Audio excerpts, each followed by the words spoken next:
the most important things to do in all of Diablo Immortal is upgrade your blacksmith equipment. Not only is this going to give you access to the Reforged bonuses and increased Reforged bonus slots, which will upgrade your Reforged family bonuses, but on top of it, it gives you flat combat rating bonuses from the strength and vitality stats that you'll be increased. Now, in order to upgrade these, you're going to notice you need scrap materials, you need dust, and you need shards, but the dust are always going to be the one you're sandbagged on. This is your bottleneck. Now, this is a breakdown of what's actually required in order to upgrade the blacksmith all of the way, and you're going to notice at the bottom it says 3 million gold, 101,000 scrap, 15,000 total dust, and 876 total shards. Here's the further breakdown to show you what is required for all 6 to be fully maximum upgraded. So we need 54,600 beguiling dust. One of the most important things to keep in mind is that beguiling dust can be traded for from scrap. So for instance, if you have reinforced scrap material, you can actually trade this for beguiling dust. So if you're short like 100 scrap or something, you can trade at a ratio of 10 to 1. There's also settings that will automatically use the lower or higher tier salvage materials to upgrade primary, or use the lower and higher tiers to upgrade secondary material.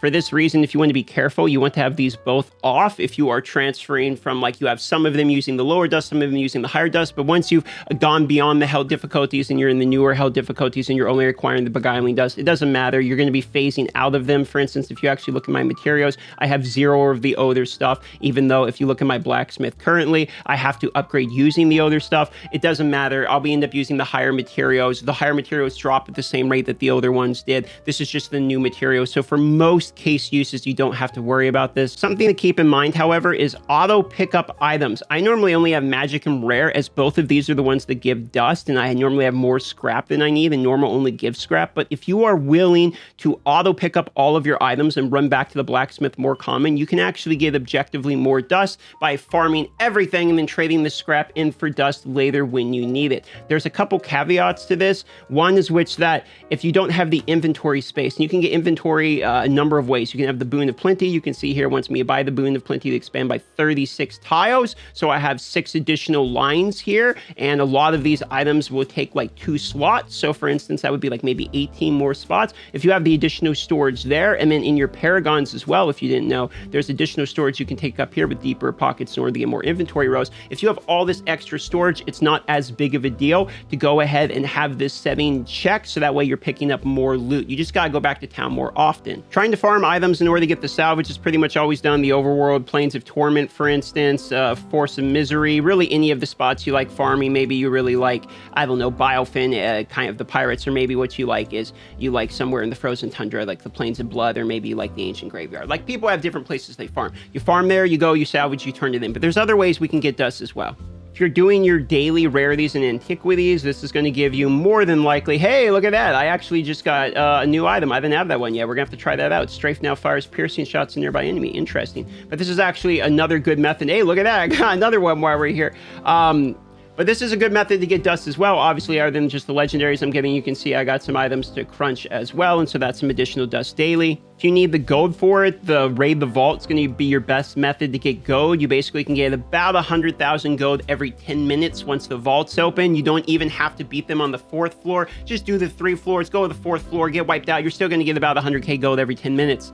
Interestingly enough, fishing is actually a pretty decent form of beguiling dust. Trading in your fish almost will always give you dust directly, and if it doesn't just give you direct dust, you can also get items which will be disenchanted for dust.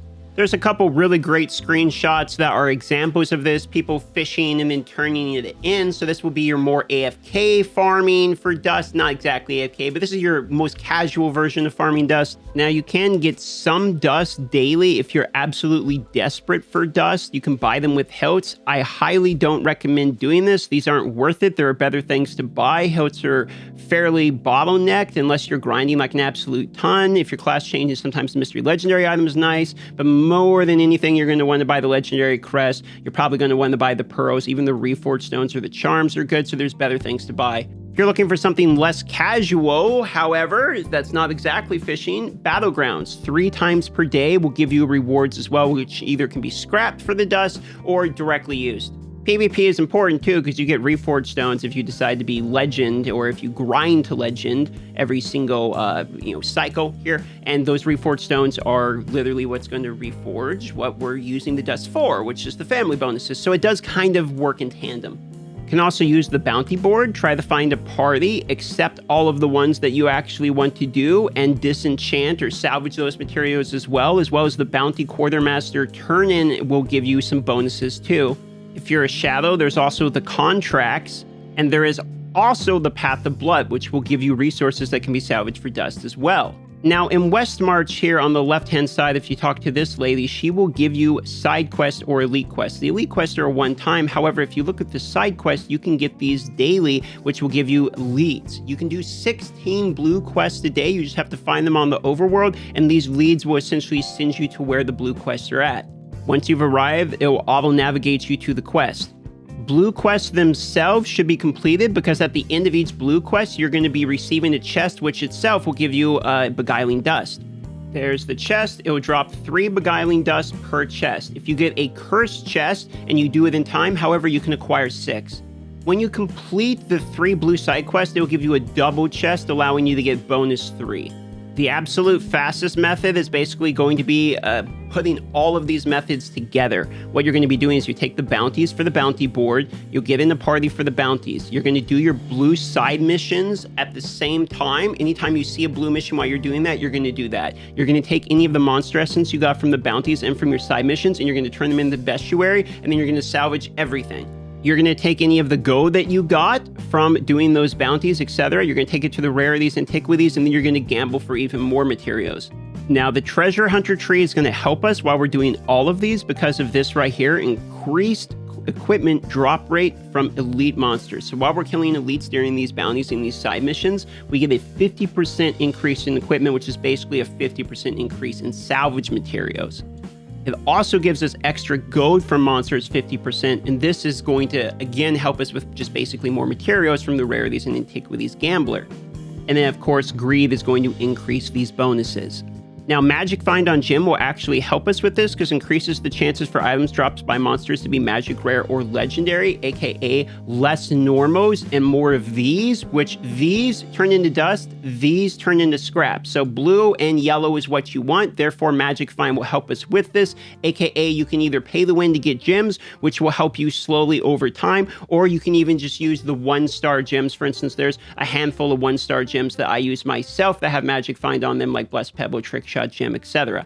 It is most important to note that Blacksmith upgrades are basically just your report card for how many hours you spent in the game. If you join the game now and you see everyone's got 25, 26, because there's people that grind this game like 10 hours a day ever since the launch day, you're not going to catch up to them, nor should you really try. The extra upgrade ranks are nice. It is not required to clear the content, and in PvP, because of the 66% mitigation of basically stats, it does help, but it's also not going to be the reason that your team's losing is, this guy had 3 less blacksmith upgrades than the other guy. It's going to be the resonance and stuff that matters. So for that reason alone, the blacksmith upgrades, farm them the best you can, do these best practices shown in this video, but don't worry about catching up to the other people, as it's just a purely, basically, your time played in the game.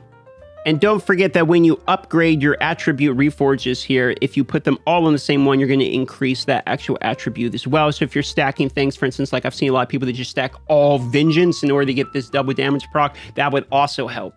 That's it. Consider liking the video for all the information and for putting the effort in. I love ya. Consider subscribing if you want, and I'll see you on the next Diablo Immortal video.